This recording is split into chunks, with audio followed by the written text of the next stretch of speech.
You're listening to Swift News, your daily news briefing in just 10 minutes. This is episode 28, and it's May 31st, 2025. Let's get into today's stories. Okay, let's unpack this. We're jumping straight into a deep dive today, looking at a snapshot of global events, specifically from May 31st, 2025. Think of this as, cutting through the noise to find the most important pieces of information, the surprising details, and understanding what it all means for you right now. Right, and what's fascinating here is how even a single day's news, when you look across different areas, politics, economics, tech, culture, it can really reveal these unexpected connections. Wait, It's sort of like seeing the threads that tie seemingly separate events together. yeah, and there were definitely some interesting threads popping up. Let's start on the global stage, looking at the shifts and tensions between nations and, well, the big moves happening inside them, too. One thing that caught my eye was this focus on cooperation, like India and Bangladesh working to strengthen their border security and trade ties. That agreement, yeah, focusing on curbing smuggling and improving infrastructure, it's a really pragmatic step. It signals both countries are, prioritizing practical solutions for managing shared borders and boosting economic exchange. It's actually a key part of regional stability when neighbors formalize these kinds of things. Makes sense. And internally, in South Africa, there was this new anti-corruption bill that got passed. Yes, that bill is significant. Stricter oversight, harsher penalties. It's aimed at tackling corruption head on. Passing legislation like that it's a crucial signal, isn't it, to citizens and the international community about a country's commitment to better governance and transparency. Hmm. Now, pivoting a bit to some of the maybe more challenging global headlines, we saw the UN Security Council making a call for a humanitarian corridor in Gaza, especially as ceasefire talks seem to be stalled. Yeah, the UN Security Council's call really underscores the severe humanitarian situation on the ground there. When ceasefire talks break down, like they seem to have, establishing these corridors becomes critical.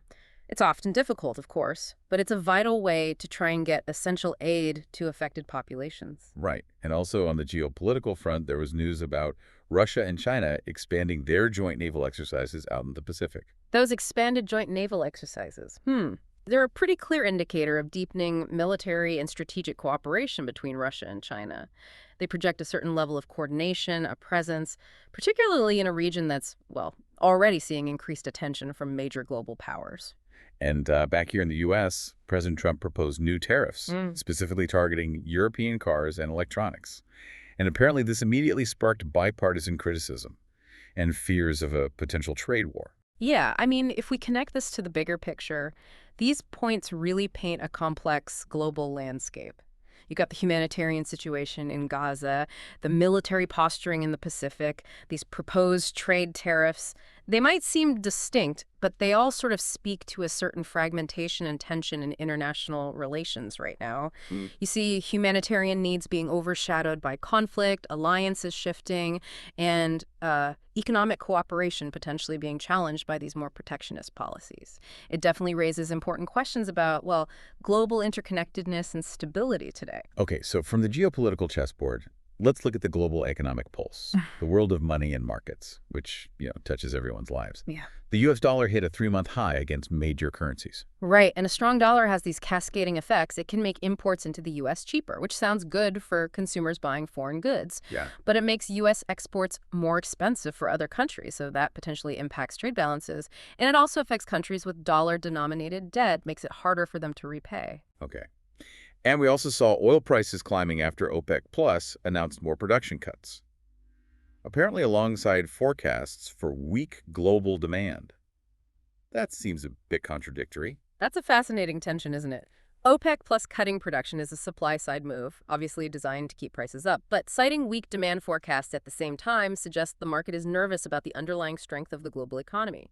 It means even with less supply, they anticipate less appetite for oil, which could indicate slowdowns elsewhere. Interesting. But there were also some economic bright spots, right? India's GDP growth for Q1 2025 reportedly beat expectations, came in strong at 7.2%, driven by manufacturing and services. India's figure is definitely a positive outlier, yeah. That kind of growth, especially fueled by key domestic sectors, it positions India as, a significant engine of economic activity in the current global climate. And Japan's central bank is signaling a very cautious approach to interest rate hikes, Japan's situation is different, yeah. Their central bank is balancing the need to maybe address inflation with concerns about supporting a pretty fragile economic recovery that's been going on for a while. So their caution reflects this delicate balancing act, very specific to their economic context. Got it. We also saw continued movement on supply chains. Major tech companies, Apple and Samsung specifically, investing in manufacturing hubs in Southeast Asia. This trend, the supply chain diversification, it's really all about resilience now. Companies are actively trying to reduce reliance on single locations to mitigate risks. Like geopolitical risks. Exactly. Geopolitical risks, natural disasters, logistical snarls, you name it. They're also often looking to be closer to growing markets or access new workforces. It's a strategic shift. Okay, let's shift gears entirely. Innovation and our digital lives. This is where things are just constantly changing at lightning speed. Here's where it gets really interesting. Samsung unveiled its first rollable smartphone, the Galaxy Flex. Yes, the rollable phone. It uses that flexible OLED display tech, which is what allows it to bend and expand. A rollable phone isn't just a cool gadget, though. It represents a potential shift in how we think about device form factors, having a small phone that can become, say, a larger tablet screen when you need it, without being bulky. Wild. And OpenAI dropped a significant update to ChatGPT, adding real-time voice conversation and advanced translation features. This really changes the nature of how we interact with AI, doesn't it? Real-time voice makes it feel much more natural, more conversational. And those advanced translation features, wow, they open up possibilities for breaking down language barriers and real-time communication. Could impact everything from travel to business interactions. Shifting to space and security now, India's ISRO successfully tested its reusable launch vehicle. A reusable launch vehicle. That's a potential game changer for space access. It significantly lowers the cost per launch compared to traditional rockets that just get discarded after one use. So this makes getting payloads to space cheaper, more frequent, crucial for deploying satellite constellations, making future space missions more economically viable, all that stuff. And on the security side, a significant cybersecurity warning was highlighted. A sophisticated phishing scam targeting online banking users in Europe and Asia. Banks are really pushing two-factor authentication. That scam is just a stark reminder of the constant threats in our digital world. And the emphasis on two-factor authentication, that extra step beyond your password, often a code sent to your phone or email, it's critical. It's one of the most effective ways to prevent unauthorized access, even if your password gets stolen somehow. It's not just a suggestion anymore. It's really essential digital hygiene. Good reminder. And a genuinely cool application technology. Google and UNESCO partnering to digitize endangered languages using AI. Now that initiative is a powerful example of technology being used for good. AI's ability to process and analyze linguistic data can be used to record, document, and help preserve languages that are literally at risk of disappearing, safeguarding cultural heritage for the future. Really positive stuff. Let's lighten the mood a bit then, and look at sports and entertainment, the things that capture global attention. Give us a bit of a break. We saw updates on some major sporting events. The upcoming UEFA Champions League final. Man City versus Bayern Munich, right? Yep. Australia beating Sri Lanka in T20 World Cup cricket. The NBA Finals tied up at 1-1 between the Nuggets and Heat. India's women's hockey team winning a bronze medal. Great achievement for them. And Faith Kipyegon breaking the 1,500-meter world record. Incredible run. These events, from global tournaments to individual achievements like Kipyegon's, they just highlight the universal appeal of sports. They bring fans together across borders, showcase amazing talent and national pride. Totally. And in the world of culture and entertainment, the Cannes Film Festival awarded its top prize, the Palme d'Or, to Shifting Sands, a film about climate migration. That choice for the Palme d'Or is pretty notable, isn't it? It shows how major cultural events and art are increasingly engaging directly with these really pressing global issues like climate change and its human impact. Art often reflects and comments on the world around us. True. In music news, BLACKPINK's surprise single Eclipse is topping charts, and Jungkook is on a solo tour. The continued global success of K-pop artists like BLACKPINK and Jungkook just demonstrates the immense international reach and influence of Korean popular music right now. It's a major force, no doubt. The sources also mentioned the passing of director Sofia Ramirez. Yeah, a sad note. A moment to acknowledge the loss of a creative voice there. And we saw trends from Paris Fashion Week, including eco-friendly materials and, get this, AI-generated fashion. Plus, Netflix announced a new interactive sci-fi series called Future Tense. It's interesting how these points show that intersection of creativity, technology, and social awareness. fashion exploring sustainability and using AI shows innovation in design and production. An interactive streaming series, like the one from Netflix, highlight how technology is changing storytelling and even viewer engagement itself. Okay, finally, let's touch on our planet and some inspiring human stories. On the environmental side, a major heat wave is gripping Southeast Asia. Record temperatures. Ugh. Extreme weather events like that heat wave are just a stark reminder of the real-time impacts of climate change. They require urgent public health responses, infrastructure considerations. Yeah. And a new study links microplastic pollution to declining fish populations in the oceans. That study really highlights the pervasive, damaging nature of plastic pollution, showing its impact reaching deep into marine ecosystems, affecting food chains.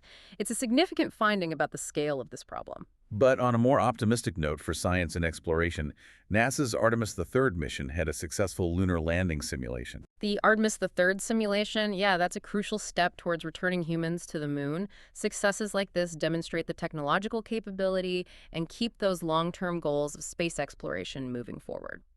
And some positive environmental news, too. A reported drop in Amazon deforestation rates, linked to stricter enforcement and indigenous conservation efforts.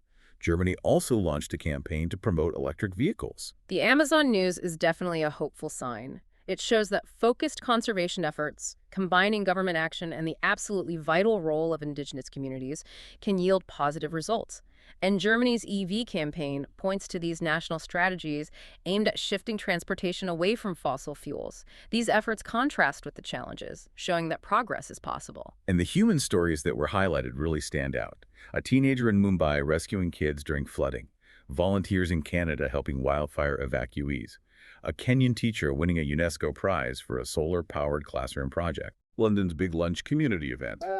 And South Korea marking the 40th anniversary of the Gwangju Uprising, with calls for justice and remembrance. These stories are just incredibly important, aren't they? They showcase the power of individual action and community resilience, whether it's in the face of disaster like flooding or wildfires. They highlight ingenuity and dedication like that solar classroom project, and the enduring significance of historical memory and the pursuit of justice, like in Gwangju.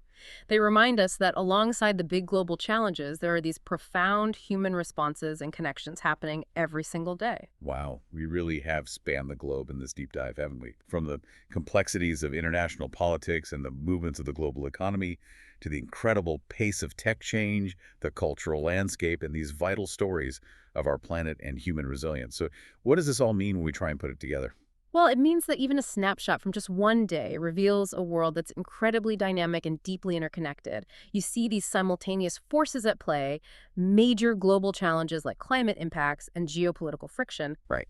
Then there's rapid technological advancement, bringing both huge opportunities and, let's face it, new risks.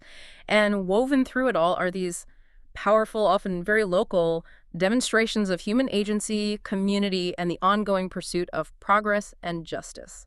And for you, the listener, understanding these connections quickly helps you see that bigger picture, how, say, that tariff proposal might relate to shifting alliances, or how a tech breakthrough connects to environmental efforts or even cultural preservation. Exactly. So maybe a final thought to leave you with.